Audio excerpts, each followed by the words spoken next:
একই সাথে 108টি রাধাকৃষ্ণ পূজিত হন এই রাসে। চাইলে নবদ্বীপের এই মহাচক্র রাস থেকে ঘুরে আসতে পারেন আপনিও। একটি দুটি নয়, 108টি রাধাকৃষ্ণের মূর্তি একই সঙ্গে পূজিত হয় এই রাসে। আর যা দেখতে ভিড় উপচে পড়েছে পুণ্যার্থীদের।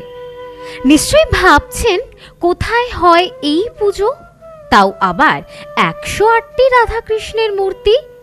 শুনতে অবাক লাগলেও ইতিমধ্যেই এই রাস দেখতে ভিড় জমিয়েছেন বহু মানুষ।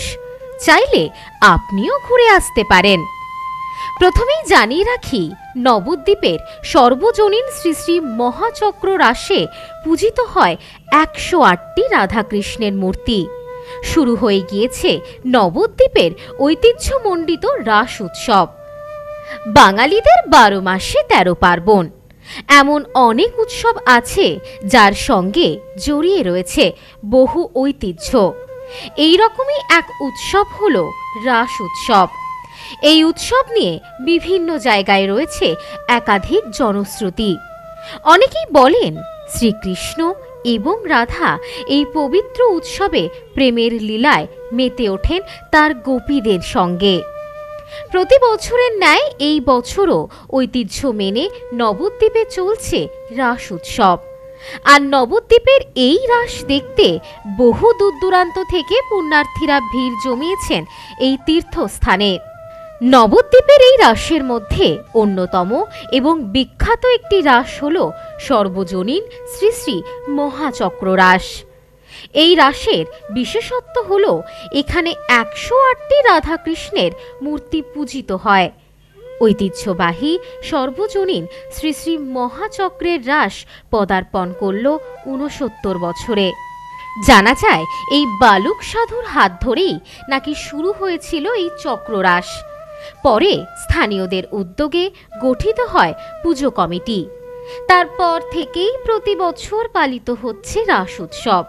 প্রতিমায় 108টি রাধাকৃষ্ণের মূর্তি চক্রাকারে বিরাজমান, যা ক্রমাগত ঘূর্ণায়মান অবস্থায় থাকে।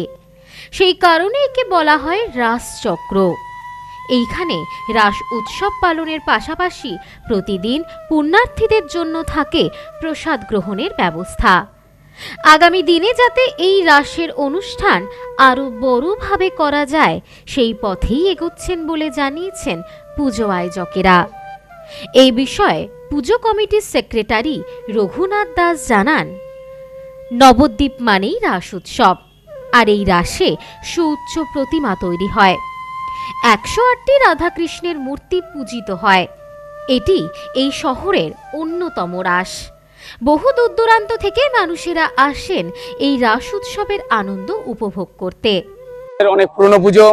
এই আমরা শুনে এসেছি বাবজাটা কাকার কাছ থেকে যে বালক সাধু যিনি ছিলেন তিনি এই রাস উদ্বোধন করেন বা চালু করেন।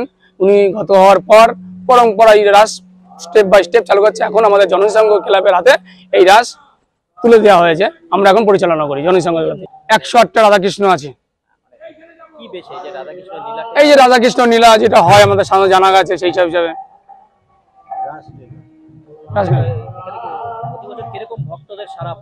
এখানে বিশাল সারা। আমাদের এখানে আশপাশের লোক এবার প্রাচীন মায়াপুরে সবাই বলছে যে রাস এই একটাই রাস হচ্ছে, আগে এক চাকা হতো।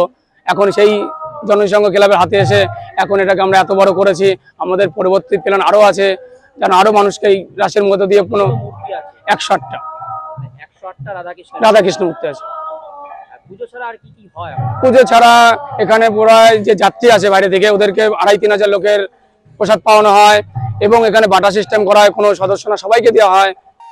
এই বিষয়ে পুজো কমিটির পক্ষে গোলক সাধু জানান, বালুক সাধুর হাত ধরেই এই পুজো শুরু হয়েছিল।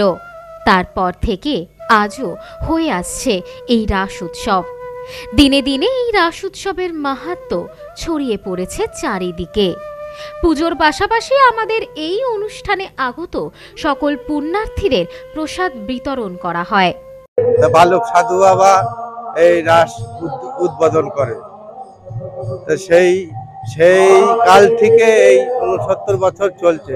সাধু বাবা তখন প্রাপ্তি হয়ে গেছে। এখন আমরা এই ক্লাবের ছেলেরা রাসচক্র তুলে ধরেছে। আমাদের এটা উন্মাদনা না, এটা আমাদের বৈষ্ণব মানে সম্প্রদায়ে যেটা বৈষ্ণবদের রীতিনীতি সেইটা অনুসারে পুজো হয়। এই পুজো 69 বছর বর্ষে পদার্পণ করেছে। ব্যুরো রিপোর্ট, নিউজ স্নোম্যান্সল্যান্ড, নবদ্বীপ।